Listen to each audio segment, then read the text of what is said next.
Coming soon on AirD at TMTV2. Rabu the 3rd of November 26. Jam 9.00 Milan.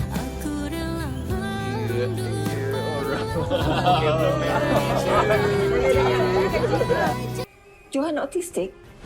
Mungkin sebab tu juga sampai sekarang dia tak boleh bercakap. Kau ni kan Aulia. Memang pembawa panang. Mak rasakan dia ni. Hantar je Johan tu kat rumah anak yatim. Johan bukan anak yatim, ya? Awak boleh diam tak? Abang setuju cakap mak.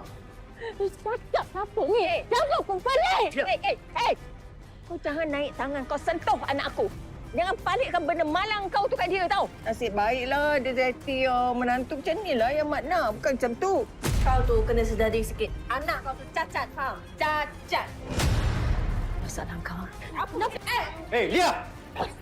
Tengoklah dia tolak mak. Kau ajak bukan? Kau dengan anak kau ni keluar daripada rumah aku.